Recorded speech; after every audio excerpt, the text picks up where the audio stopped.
When it comes to the base game for Sniper Elite 5, it's pretty awesome. The core gameplay loop consists of three main elements: stealth, open combat, and of course the sniping. For stealth, you can use sections of the map with tall grass to stay hidden from patrols. Many of your weapons can be suppressed, but you need to keep in mind that putting a suppressor on doesn't turn the game into an easy mode. You will need to be aware that each gun produces different volume levels when firing, and while a shot may not alert an enemy right away, it may cause them to investigate that position. Enemies can be taken out through lethal and non-lethal ways, factoring into different point bonuses at the end of the stages. Bottles can be thrown to draw an enemy to a specific position, or you can whistle to bait them in to enter a section of tall grass so you can perform a quick takedown. Vehicles and various machines can be damaged to cause environmental sounds, to mask your unsilenced weapons like a sniper rifle. The stealth is so enjoyable that I found myself playing some of the levels solely as a World War II Splinter Cell game. Now at any time you can pivot on a dime to open combat. Since you can save at any time, you can choose to earn that no detection stealth run for a level, or you can switch to playing Sniper Elite like a more direct third-person shooter. One of my favorite aspects to Sniper Elite 5 is how the general movement, controls, and aiming all feel very smooth compared to the prior games. While each entry is always improved in this area, 5 feels the best, and that means that I had a great time playing this way if I so choose. Since there is a last known position for how enemies will converge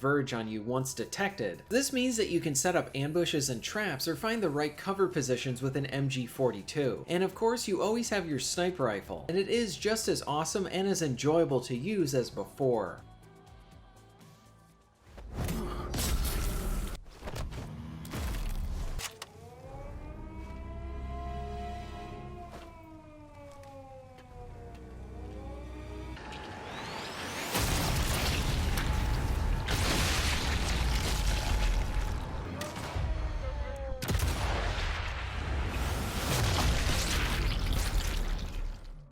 Sniper Elite 5 has a great gameplay loop that allows players to tackle each of its massive levels with the playstyles of their choosing. This means that just from a campaign point of view, you have a considerable amount of replay value. On top of this, you can play the campaign in co-op, allowing for more fun and dynamic experiences. You can also enjoy the intense survival mode that focuses more on open combat, or the traditional competitive multiplayer options, and the new invasion mode that adds a random PvP element interjected into the campaign missions, totally changing up the experience, and it's a great addition to the series. Now, Sniper Elite 5 has its fair share of jank and issues to hopefully be improved upon as well, but today I want to focus on the first DLC mission. This is the Hitler-related mission that you get either as part of pre-ordering the game or as part of the Season Pass. These types of missions are a tradition for the series, and this one is pretty fun, and provides a few elements that I would love to see expanded upon in future DLCs or even in Sniper Elite 6.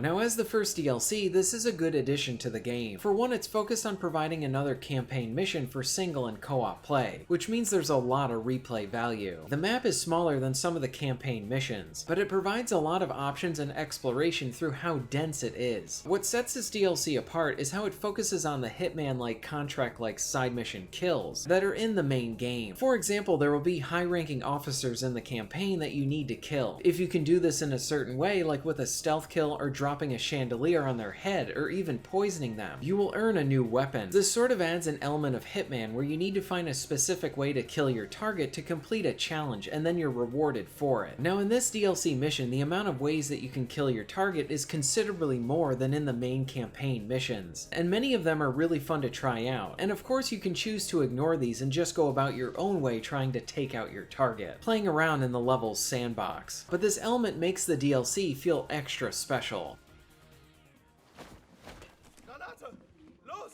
Los!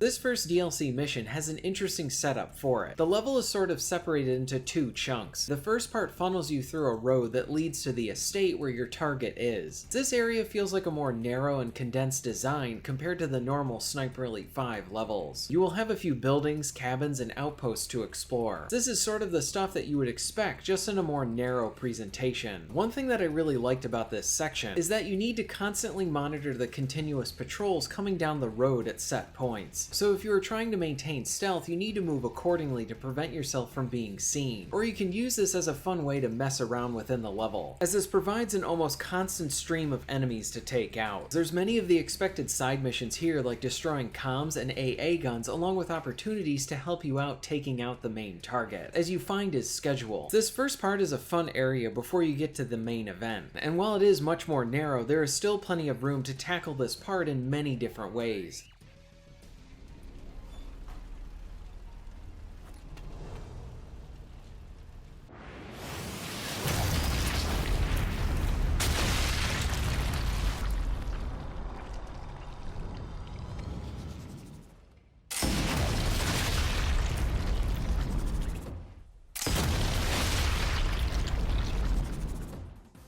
Now the second area is really the main event of the map. This is all focused on taking out your target. You have the grounds to explore, a smaller building to your right, and a rather large mansion to the left. What makes this part really fun is how you will stumble across new opportunities to take out your target. These can range from poisoning his food, putting a bomb someplace that he's going to stop on his route, along with many more. These are all enjoyable to find as they are mostly played out with a darkly comedic effect, and this is where more of the replay value is added in outside of the normal stuff provided within these maps. These new kills and the cutscenes that go along with them are really fun to find and are worth trying out. Now the game allows you to kill your target pretty much in any way you want to do. You can play around with baiting them with mines, taking them down, or even sniping them for fun, but the unique ones are really the star of the show. This second area is a fun little playground that you get to see and try different ways to take out your target.